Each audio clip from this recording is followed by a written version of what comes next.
Gold Trails and Ghost Towns.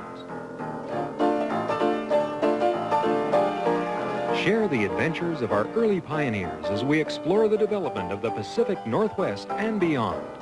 With your host, Mike Roberts, and historian Bill Barley.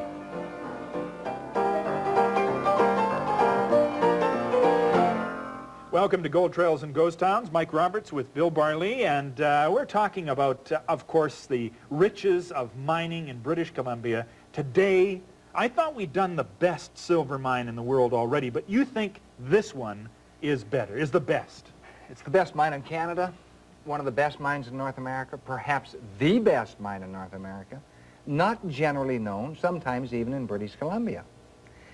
It started in 1892.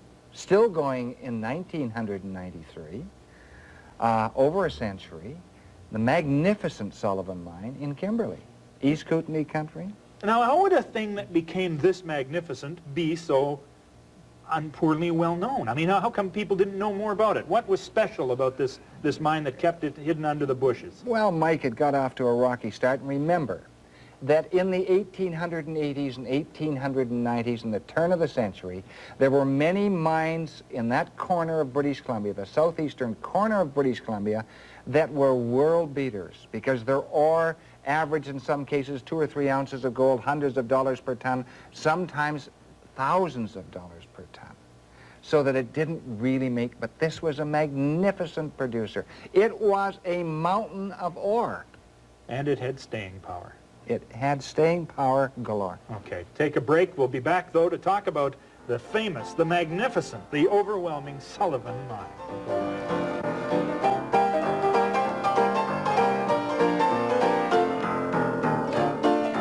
Gold Trails and Ghost Towns, Mike Roberts and Bill Barley, and we're talking about the Sullivan Mine today, and as you indicated in the opening, maybe one of the reasons this never sort of became a real prominent, at least a much discussed mine, is that there were so many others around it doing so well. Sure.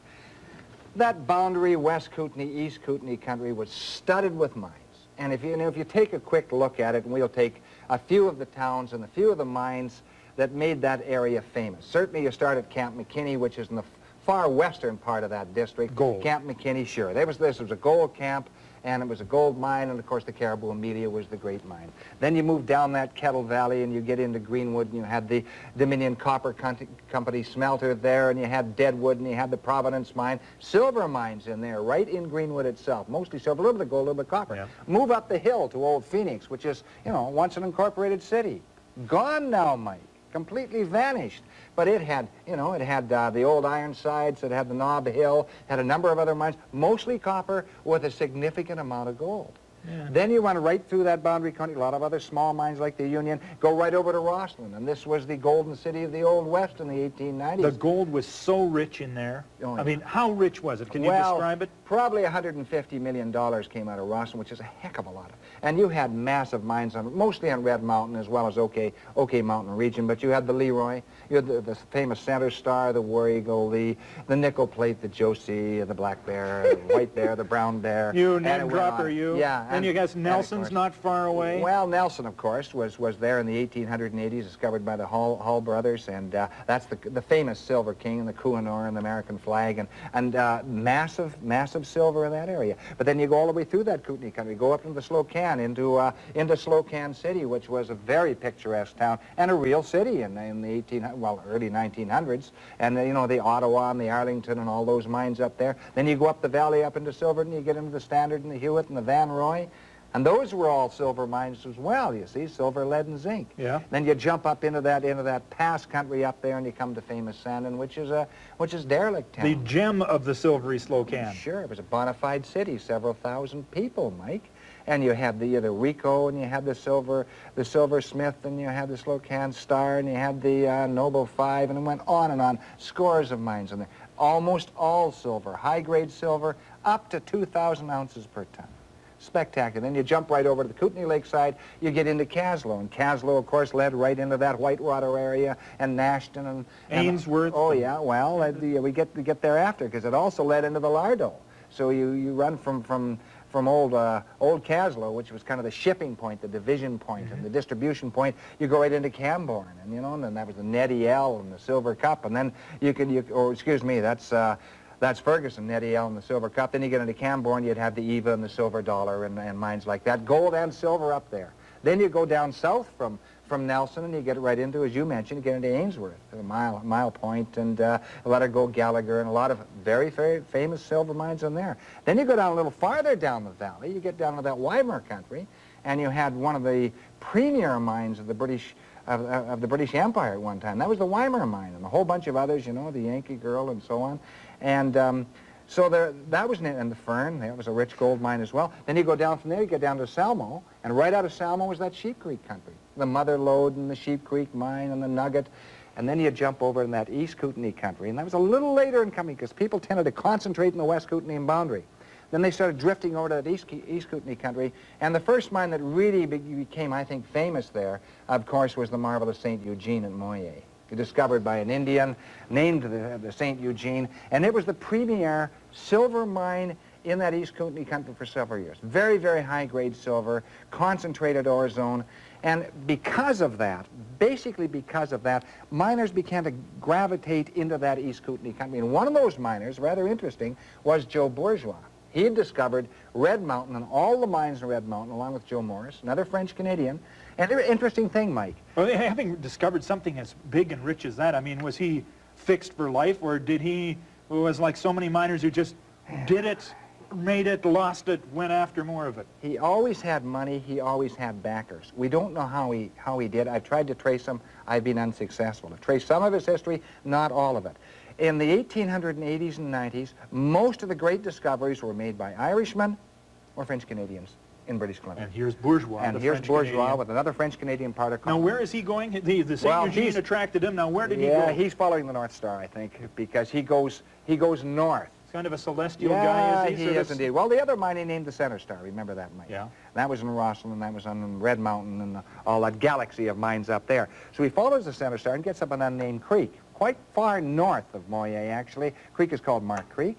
And he starts prospecting on one side of the creek and comes across a massive deposit of silver, lead, zinc. He can tell at a glance, he's an experienced miner, that this is very, very good silver property. He made a slight mistake. The great prize lay just across the creek. So he stakes this mine, which he calls the North Star. The North Star? Yeah, and the North Star became, again, a premier producer, but it didn't really last. At the same time, almost the same time, summer of 1892, 10 Irishmen band together, and they fan out through that country, and a lot of the ground is staked, and the North Star staked. They go across the valley, and they discover a massive body of zinc, lead, and silver, in about that order. Well, zinc, problem with zinc, it's a penalized ore. They had to separate it from the lead and the silver, and it cost a lot, so you were given a penalty if you sent that to the smelter. So what they did is they actually divested themselves of this property. And the interesting thing was that the guy who was leading the expedition was a guy called Pat Sullivan. And Pat Sullivan was one of these miners who was a bit fey, shall we say. And he had a recurring dream that happened time and time again over the years that he was going to die in a cave-in. So they staked this ground. Now, Burchett said they went back to stake the ground because he left a compass there. I frankly think that was after the fact. Sullivan was the leader of that party. He was the acknowledged leader of the party. He then drifted on to Idaho, not thinking that the Sullivan would ever become... Because it had this zinc problem. That's right, Okay. because of the problem. And he was caught in Idaho in a cave-in in a mine in Idaho. And was killed. And was killed, exactly as he had pictured it in that recurring dream. And the other 10, or the 9 of the 10 who remained, were given $10,000 for their discovery. Now think of it, $10,000. And they then sought out the widow of Pat Sullivan, who was in Ireland, and made sure she got to the penny the $1,000, which was her husband's share. What an honorable thing. Yeah, I mean, they indeed. could have just spent it and who's to know. Yeah. But they followed and paid her off. That's right. Well, that's wonderful. So who was the person who, despite the zinc penalty, picked up this wonderful load? Federated Mining and Smelting Company, a United States firm, actually picked it up, or federal, and they picked up the mine, and they had a lot of trouble with the zinc again. And so they sent it to 2 smelters. One smelter, Hall Mine Smelter in Nelson. Hall Mine Smelter. Yeah, Okay. that was because of the Silver King. And the other smelter was the Consolidated Mining and Smelting Company smelter in Trail, BC. Now, these 2 smelters were built to handle primarily all the stuff that was coming out of Greenwood and Phoenix and Rossland and sure. all of that. But they were also they handled that zinc ore and that lead ore and that silver ore coming out of the Slocan as well, and out of the Lardo. So they had some knowledge, and there was considerable rivalry. That's giving it a very, very soft connotation between the two camps. And Hall and Consolidated. Oh, you bet. And according to the story, the Consolidated solved the puzzle around 1910. Now, that will be disputed by a number of scholars who say it was not the Consolidated Mining and Smelting Company, who said it was Hall Mines. And there was a... And now, do you say maybe it was Hall Mines, but somehow Consolidated got it, or are you not going to go that far? I'm not saying that it was industrial espionage, but I'm saying that there is some... Loose lips sink ships. There is some indication that perhaps something happened in that area. Okay. We will kind of just... We will concentrate on that and elaborate on that at some future time. Anyway, they solved it. They immediately... They had an option on the mine. Consolidated solved it. Yeah, they had an option on the mine. They might buy it from the American company, and they now are able to resolve, you know, separating the zinc from the lead and the silver. And once they can do that, you've got 3 metals that you can sell and no penalty anymore. Oh, yeah, no penalty at all. And what happens, of course, is they start diamond drilling into this mountain. This is not a separate ore body. Some of these ore bodies are 300 or 400 feet thick. It is absolutely staggering to mining men everywhere. They couldn't believe how massive the ore body was.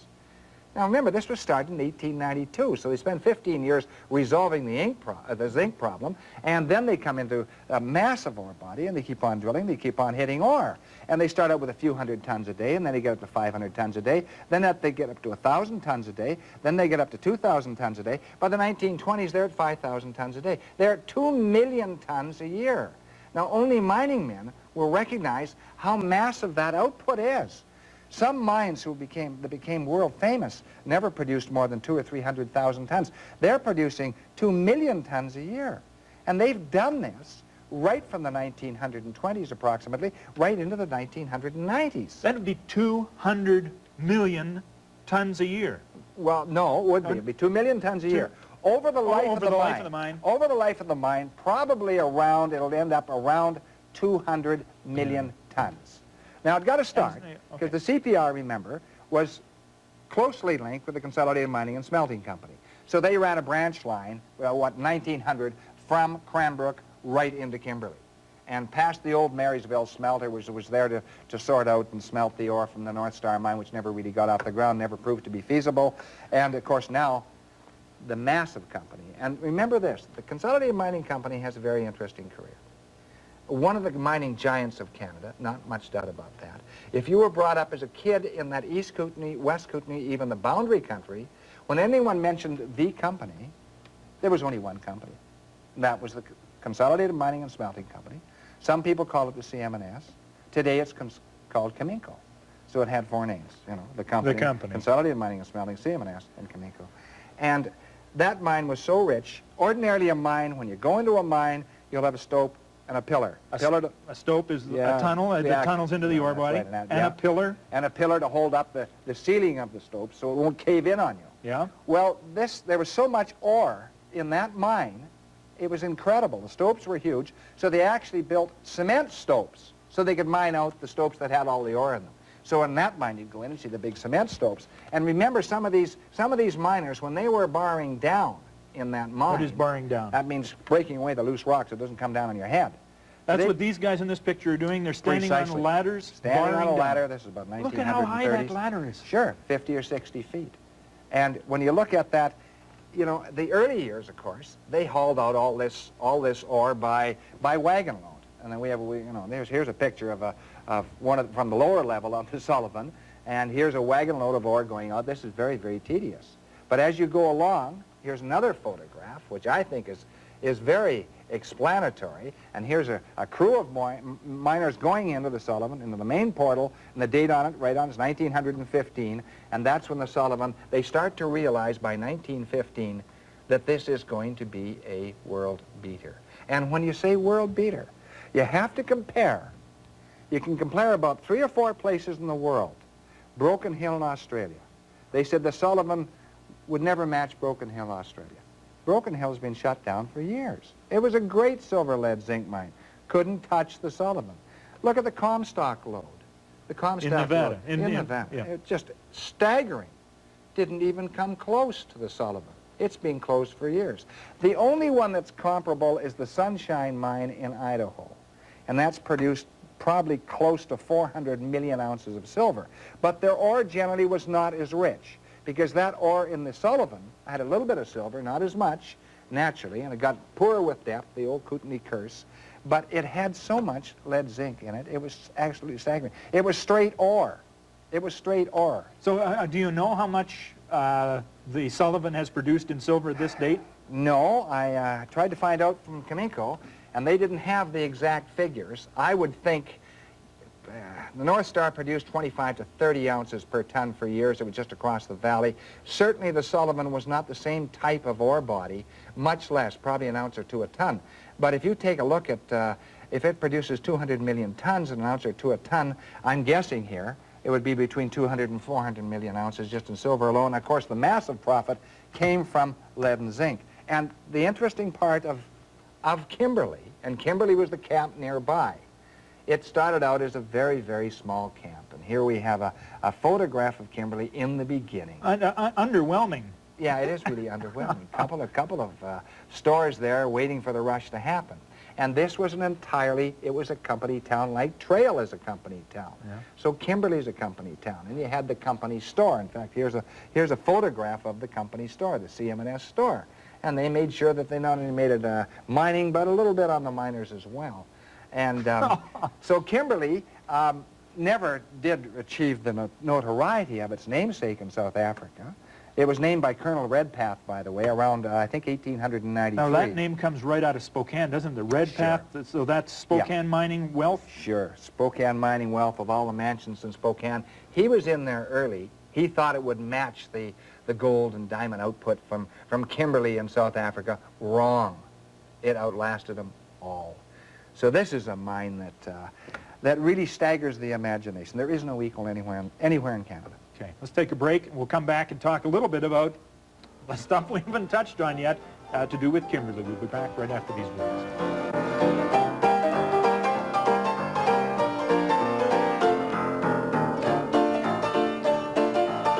I'm holding a piece of silver lead zinc ore from the Kimberley mine, and this piece, now see if we can get the size of this.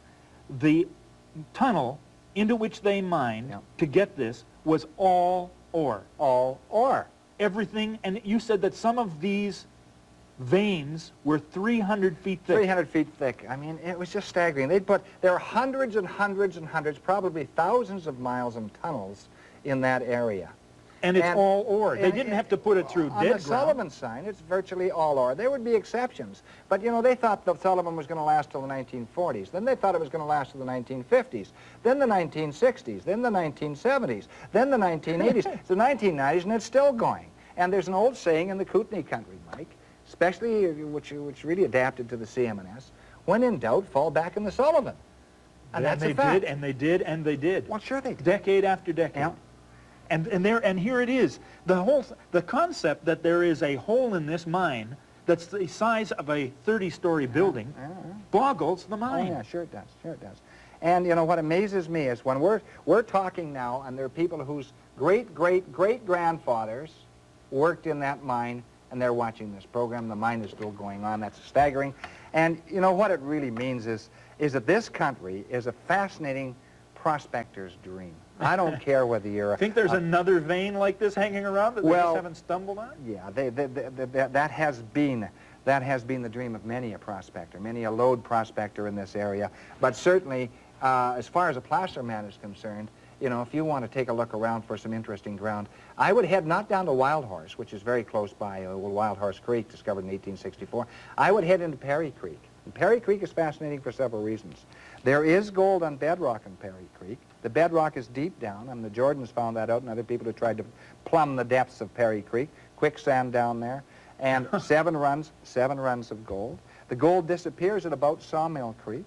The Montezuma Tunnel that comes into Perry Creek, and I know it well, carried interesting gold values. And where the gold came in, they haven't been able to trace it.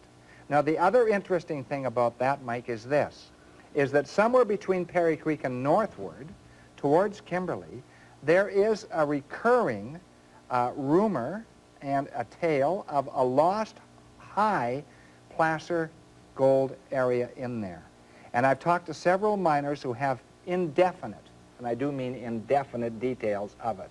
But it's intriguing enough that, and there is high gravel up there, and there's alluvial gravel or wash gravel in the upper reaches of that area. So I would think that if I were young and if I were 25 or 35 years old or something, I would kind of wander through that country and dry pan in that area. But I would hazard a guess that Consolidated Mining and Smelting and those people have it all tied up. I mean, do we go to the local mines office and say, where are the claims staked and where's the dead ground? Now, the Consolidated Mining and Smelting generally will not touch placer ground. They've been burned too often. They were burned in that Caribou country. They were burned in the Atlan country. They didn't make any money in placer ground. Stay in lead. Placer ground is an imperfect science. When you've got a mountain like the Sullivan, you can fall back on that. You can't always fall back in placer ground. Yeah. Now, Kimberley. Now, you said something at the beginning of the program, and surprising, we haven't talked much about the town. It's sort of, I mean, right now it's a ski town. It's in those beautiful Rockies and that high mountain, the Purcells. And was this?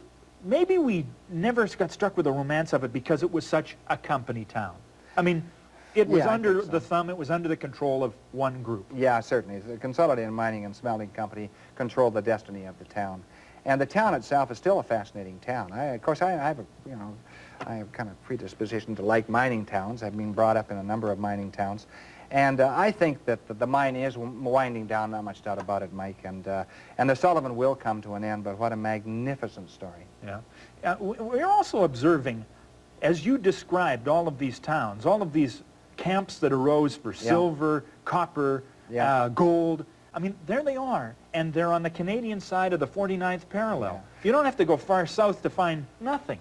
I mean, we really lucked out in this regard. Yeah, we did, except for that panhandle of Idaho where you get that area around Wallace and in there. We would have given them Roberts Bank or Point Roberts in exchange for that panhandle, wouldn't we? Yeah, for sure. For sure. And, of course, around Republic as well. But generally speaking, I mean, look at Phoenix. Phoenix is a few hundred yards north of the 49th parallel. Not the only one either. So we usually specialize in ghost towns in this program, but today, no ghost town, still a flourishing mining community right now. Yeah, sure. It won't go the way of Camborne or Ferguson or Sandon or Camp McKinney or Phoenix. Those towns are long gone, different era, different times. And I think that Kimberley has a story that we probably should have got to sooner than we did, Mike, but I'm glad we finally got it on the... Well, probably the whole story of the Sullivan Mine has not been told. We've been using the mining records over the years, but a fascinating story. Join us next time for Gold Trails and Ghost Towns. Bye-bye.